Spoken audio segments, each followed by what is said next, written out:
مذہب کے نام پر جو انتہا پسندی ہوئی ہے اس کی قومی سلامتی پر کیا اثرات پڑے ہیں. قومی سلامتی کو میں نے اس میں 5 پہلوؤں پر تقسیم کیا ہے. 5 قومی سلامتی کے پہلو، بلکہ اس ترتیب سے اگر جائیں، پہلا اس کا سیاسی پہلو ہے، جی. دوسرا عسکری ہے، تیسرا اقتصادی ہے، جی. چوتھا اس کا ثقافتی ہے، جی. اور 5واں اس کا انسانی پہلو ہے. بسم اللہ الرحمن الرحیم. السلام علیکم. جی ناظرین، اب اس ملاقات کے دوسرے حصے کی طرف آتے ہیں. میں ہوں آپ کا میزبان مجاہد بھٹی. یہ ہے جاگ میڈیا گروپ کا چینل آواز قلم. ڈاکٹر سید سبطین صاحب کی تحقیق کے زیادہ تر موضوعات کا تعلق سلامتی کے مسائل سے ہے. خاص طور پر انہوں نے مذہب کے نام پر انتہا پسندی اور فرقہ واریت کے پاکستان کی قومی سلامتی پر اثرات کے بارے میں گہرا مطالعہ کیا ہے. ڈاکٹر صاحب، آپ کی تحقیق کے پسندیدہ موضوعات سلامتی کے مسائل ہیں. پی ایچ ڈی اور ایم فل کے سطح پر کن موضوعات پر آپ نے تحقیق کی ہے؟ جناب بھٹی صاحب، ایم فل کا جو مقالہ تھا، میں نے اس طرح پہلے عرض کیا کہ اس کا عنوان تھا impact of sectarianism on national security of Pakistan. Pakistan کی قومی سلامتی پر فرقہ واریت کے اثرات. فرقہ واریت کی وجہ سے بہت زیادہ پاکستان کو نقصان پہنچا ہے. یہ معاشرہ جس میں قائد اعظم نے جس طرح فرمایا تھا، یہ 11 اگست 1947 کی تقریر تھی قائد اعظم کی. اس زمانے کی جو قانون ساز اسمبلی تھی، اس میں تقریر کی قائد اعظم محمد علی جناح نے. کہا کہ آپ کا تعلق کسی مسلک سے ہے، آپ کا تعلق کسی قبیلے، کسی مذہب سے ہے. آپ چاہے پنجابی ہیں، آپ چاہے سندھی ہیں، آپ چاہے بلوچی ہیں، آپ چاہے پشتون ہیں، آپ چاہے شیعہ ہیں، آپ سنی ہیں، ہندو ہیں، مسلمان ہیں، آپ کا جو مذہب کا تعلق ہے وہ آپ کا ذاتی مسئلہ ہے. آپ اس ملک کے باشندے ہیں، آپ نے ایک پاکستانی قوم بننا ہے. اس کا مفہوم یہ تھا کہ پاکستانی قوم بننا ہے. پھر ایسا نہ ہوا. فرقہ واریت خاص طور پر 1970s کے اندر فرقہ واریت کو بہت زیادہ فروغ ملا. اور 1977 میں جب سے جنرل ضیاء الحق آئے تو سوسائٹی تقسیم ہوئی. سوسائٹی تقسیم ہوئی اور فرقہ وارانہ تشدد کو فروغ ملا. لوگ تقسیم ہوئے سنی شیعہ کے نام پر. دہشت انتہا پسندی شروع ہو گئی، دہشت گردی شروع ہو گئی کہ اب مارنے والے دہشت گرد تھے. اگر کوئی شیعہ مر رہا ہے تو نام لگایا جاتا تھا کسی سنی گروپ کا. اگر کوئی سنی مر رہا ہے نام لگایا جاتا کسی شیعہ گروپ کا. سوسائٹی کو اس بنیاد پر تقسیم کیا گیا. لہو لہان کر دیا گیا، خون ریزی ہوئی، مسجدوں میں دھماکے ہوئے، فساد ہوا. بعض علاقوں میں بہت زیادہ لوگ زیادہ متاثر ہوئے، جو بعض علاقے تھے یا بعض طبقات بہت زیادہ متاثر ہوئے اس سے. اور بے شمار قسم کے نئے مسائل اس وجہ سے پیدا ہوئے. تو فرقہ واریت کے اثرات قومی سلامتی پر، قومی سلامتی کی بھی اس میں وضاحت کی گئی ہے اور فرقہ واریت کے کیا اثرات پڑے اس کی وضاحت کی گئی ہے. تو یہ ایک بڑا طویل موضوع. یہ تھیسس جو تھا میرا ایم فل کا نیشنل ڈیفینس یونیورسٹی اسلام آباد میں نے یہ پیش کیا، پھر اس کا ڈیفینڈ کیا. اور یہ اس کو اگر اس تحقیق کو اسٹڈی کیا جائے پاکستان کے لیے بہت زیادہ کارآمد ہے کہ پاکستان میں جو مختلف فرقے ہیں، مختلف مذاہب اور مختلف مسالک کے لوگ ہیں، ان کو کس طرح الیکٹر کیا جا سکتا ہے. یہ سارے لوگ پاکستان کا پارٹ ہیں، پاکستانی ہیں.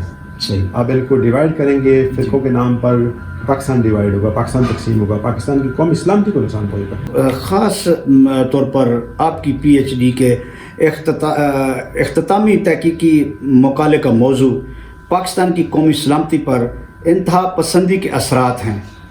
اس تحقیق میں آپ نے قومی سلامتی کے کن پہلوؤں کی نشاندہی کی ہے جس کو انتہا پسندی سے نقصان پہنچا؟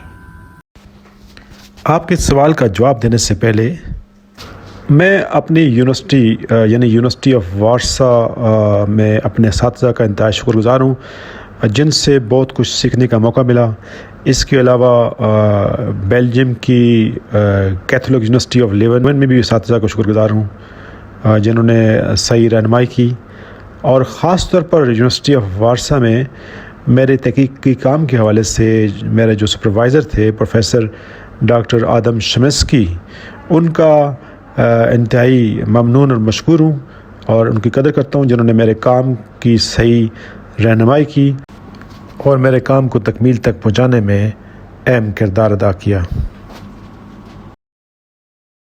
اب آپ کے سوال کی طرف آتے ہیں. قومی سلامتی صرف لا اینڈ آرڈر کا نام نہیں ہے, قومی سلامتی بارڈر سیکورٹی کا نام نہیں ہے, داخلی سیکورٹی کا نام نہیں ہے. قومی سلامتی کے بہت سے پہلو ہیں.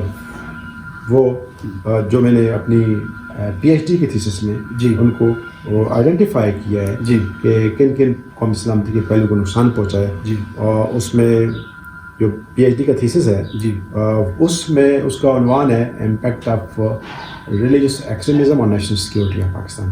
مذہب کے نام پر جو انتہا پسندی ہوئی ہے اس کی قومی سلامتی پر کیا اثرات پڑے ہیں. قومی سلامتی کو میں نے اس میں 5 پہلوؤں پر تقسیم کیا ہے.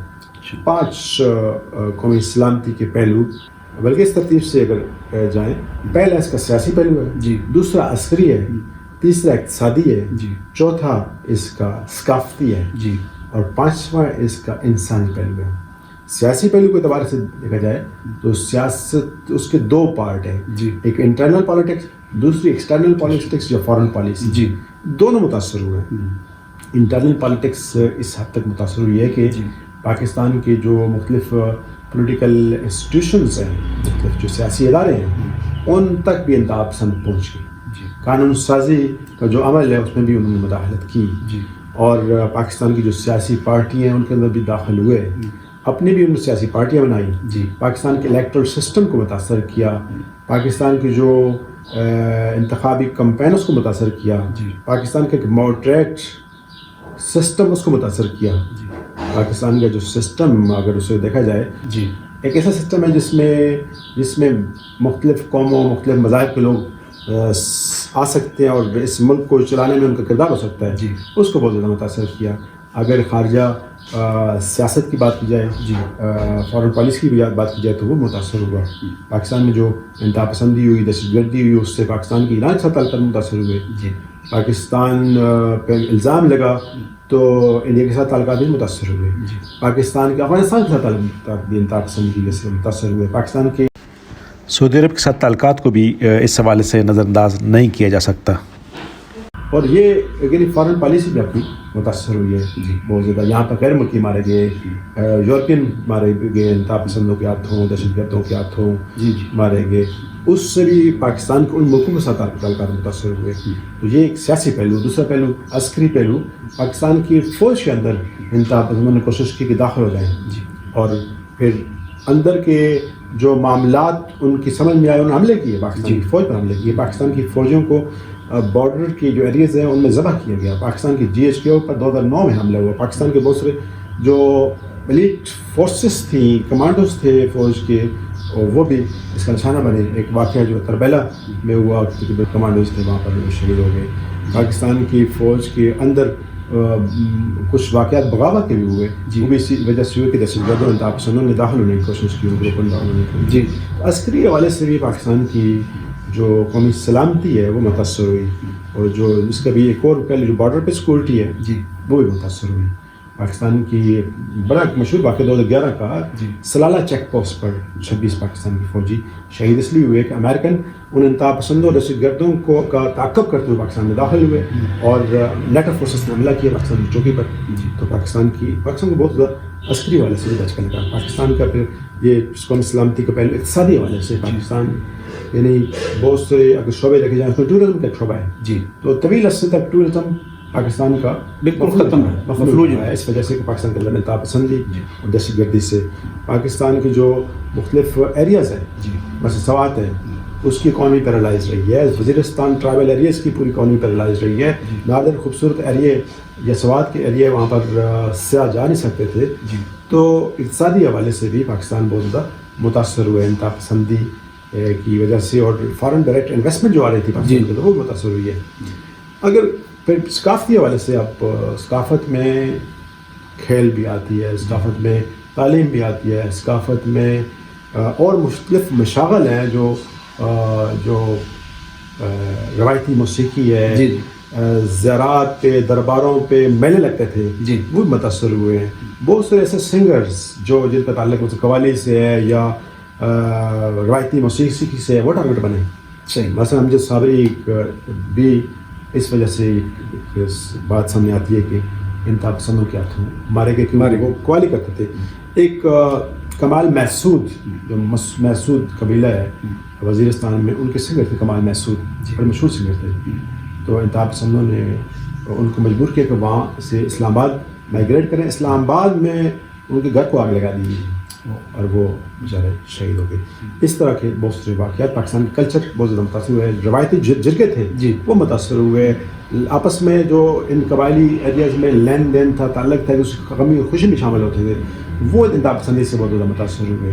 ان دہشت گردوں انتہا پسندوں نے وزیرستان کے ایریا میں, سوات کے ایریا میں اپنا عدالتی سسٹم, اپنا کچھ جرگہ سسٹم قائم کیا. وہ انہوں نے جو روایتی سسٹم تھا اس کو مسترد کیا, اس کو ریجیکٹ کیا, اس کو نقصان پہنچایا.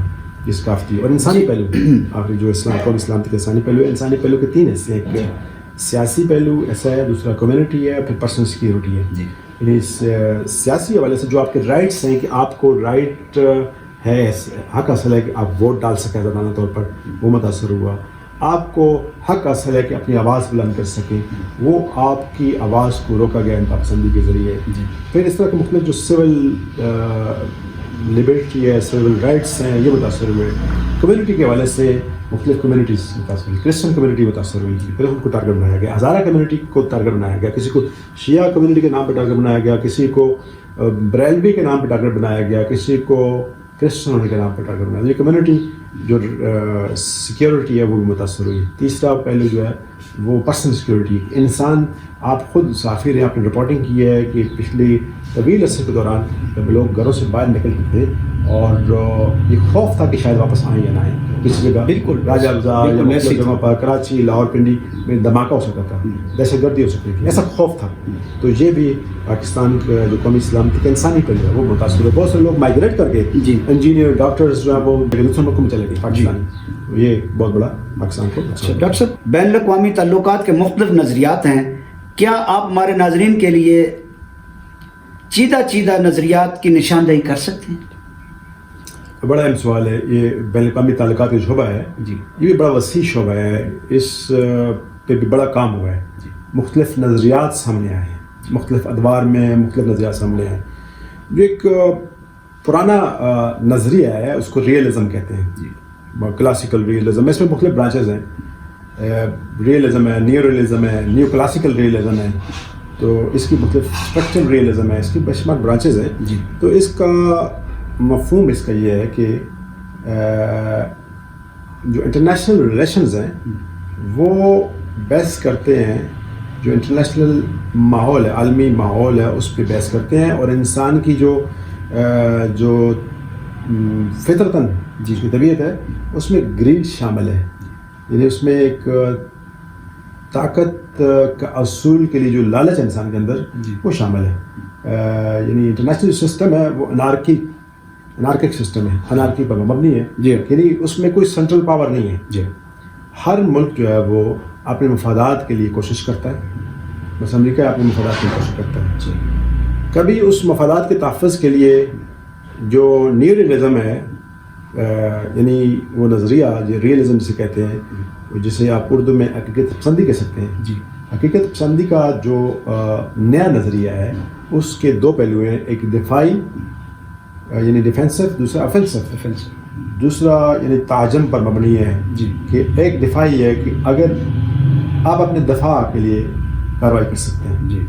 دوسرا جو ہے آفینسو, آپ حملہ کر سکتے ہیں اپنے مفادات کے تحفظ کے لیے. تو اس نظریے یہ پرانا نظریہ ہے. یہ نظریہ اب بھی کارآمد ہے مختلف حوالوں سے کہ امریکہ نے اپنے مفادات کے تحفظ کے لیے افغانستان پہ حملہ کیا, عراق پہ حملہ کیا. اور اس جو حملات ہیں امریکہ کے افغانستان اور عراق پر اب اس نظریے کے تناظر میں دیکھیں گے. صحیح, جو حقیقت پسندی کا نظریہ ہے, ریئلزم کا نظریہ ہے کہ اپنے مفادات کے تحفظ کے لیے اس نے یہ رویہ اختیار کیا. اس سے ریاست نے, پاکستان نے بھی اپنے مفاد کے تحفظ کے لیے اس کے 2 پہلو ہیں کہ آپ کو جو ڈیفینسو ہے اس میں سیکورٹی کو میکسیمائز کرتے ہیں, سلامتی کو, اپنے تحفظ کے اقدامات کو وسیع کر دیتے ہیں. جو اوفینسو ہے اس میں آپ پاور کو انکریز کرتے ہیں, طاقت کو انکریز کرتے ہیں. پاکستان نے جو کارروائی کی ہے دہشت گردوں کے خلاف ضرب عضب آپریشن کیا ہے اس کو آپ اس نظریے کی بنیاد پہ دیکھیں گے کہ پاکستان نے اپنی پاور کو انکریز کیا ہے اور ان علاقوں میں وزیرستان کے علاقوں میں کارروائی کر کے ان دہشت گردوں کو انتہا پسندوں کو مار بگایا افغانستان کی طرف. اس نظریے کی بنیاد پر آپ پاکستان کی کارروائی کو دیکھ سکتے ہیں. اور انٹرنلی پاکستان نے اپنی سیکورٹی کو میکسیمائز کیا ہے. مختلف علاقوں میں جو انتہا پسند تھے دہشت گرد تھے ان کو گرفتار کیا ان کے خلاف کارروائیاں کی ہیں. اس طرح دوسرا نظریہ لبرلزم بھی ہے. یعنی آپ اپنے مفادات کے تحفظ الائنسز بنا کر کوپریشن کے ذریعے کر سکتے ہیں. اس میں ریاست کے علاوہ پہلے نظریے میں جو حقیقت پسندی ہے یا ریئلزم ہے اس میں ریاست مرکزی کردار ادا کرتی ہے. لیکن یہ نظریہ جو لبرلزم ہے اس میں ریاست کے ساتھ ساتھ یعنی اسٹیٹ ایکٹرز کے ساتھ نان اسٹیٹ ایکٹر غیر ریاستی عناصر جو بھی اقدامات کرتے ہیں ان کی بھی عمل دخل ہوتا ہے. مختلف ملٹی نیشنل کمپنیز ہیں, مختلف آرگنائزیشن ہیں, یونائٹڈ نیشن ہے, ہیومن رائٹس کی آرگنائزیشنز ہیں اور دیگر آرگنائزیشن بھی یہاں پر اقدامات کرتی ہیں. اور اس ریاست اپنے تحفظ کے لیے الائنسز بناتا ہے, کوپریشن بھی کرتا ہے. ایک اور نظریہ اس کی بھی وضاحت کرنے ضروری ہے, اس کو کنسٹرکٹیوزم کہتے ہیں, انٹرنیشنل ریلیشن کا ایک نظریہ کنسٹرکٹیوزم یعنی تعمیر اردو میں آپ کہہ سکتے ہیں.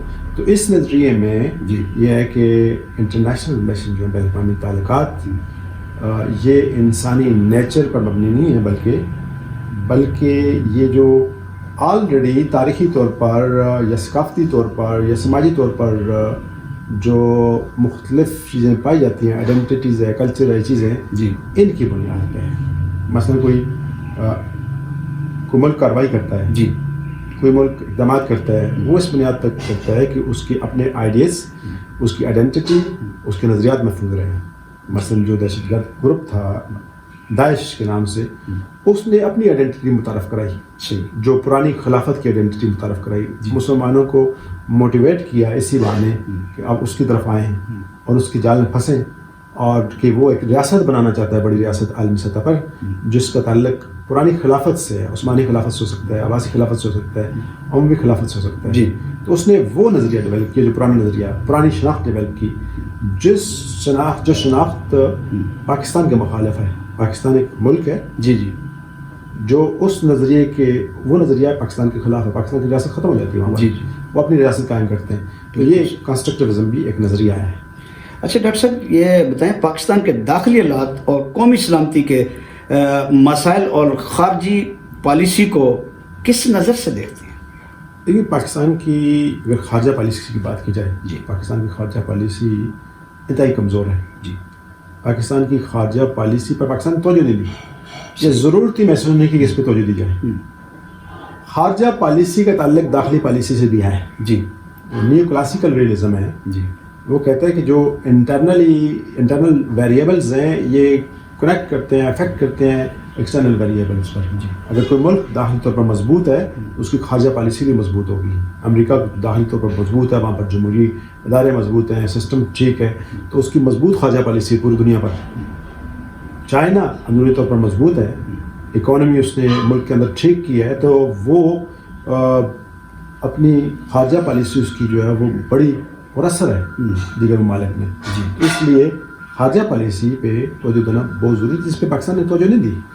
خارجہ پالیسی جو آپ کو دیکھیں فورن پالیسی اس کی یورپین یونین کی, اس میں بہت سے داخلی عوامل شامل ہیں, داخلی ادارے شامل ہیں, عوام شامل ہے, ساری چیزیں شامل ہو کر خارجہ پالیسی بنتی ہے اور پھر اثر انداز کرتی ہے دوسرے ملکوں پر. داخلی جگہ پاکستان کے معاملات ہیں وہ بھی انتہائی کمزور ہے. پاکستان کے لیے کمپلیکس کا شکار ہے پاکستان. پاکستان کمپلیکس کا شکار ہونے کی وجہ سے خارجہ معاملات میں توجہ نہیں دے رہا. تو پاکستان, آپ خود صحافی ہیں, آپ نے دیکھا ہے کہ پاکستان کی داخلی سیاست کس طرح ہے اور خارجہ پالیسی کس طرح ہے. دونوں کمزور ہیں. پاکستان کی یعنی اگر جس ملک کے اندر حکمرانوں اور عوام کے درمیان فاصلہ ہوگا, یعنی ایک پرائم منسٹر ہے یا کوئی اور وزیر ہے, اس تک عام آدمی کی رسائی نہیں ہے, اور انہوں نے اختیارات کو مرکزی سطح پر جمع کیا ہوا ہے, اور لوگوں کو کے مسائل جو ہیں وہ نیشنل لیول پر حل نہیں ہو رہے.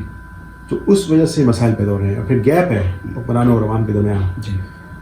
حکمران جو ہے وہ آپ نے خود دیکھا ہوگا الیکشن کے دوران لوگوں کو پیچھے چلتے ہیں, ووٹ مانگتے ہیں ان سے, الیکشن کے بعد جب ان کے پاس اقتدار آ جاتا ہے تو وہ عوام کو بالکل نہیں پوچھتے, بالکل کوئی رابطہ نہیں رکھتے, کوئی جو پروجیکٹس ہیں انہیں نہیں دیتے. وہ بیچارے درخواستیں اٹھا کر چھوٹے چھوٹے کاموں کے لیے وزیروں کے پیچھے اور MNAs MPs کے پیچھے پھرتے رہتے ہیں. تو یہ ایک بے شمار مسائل اس ملک کے اندر, اور بد انتظامی سب سے بڑا ایک مسئلہ ہے. اور پھر اس سے بڑا مسئلہ عدل و انصاف کا ہے. جس معاشرے میں عدل و انصاف نہیں ہوگا معاشرہ کبھی آگے نہیں جا سکتا.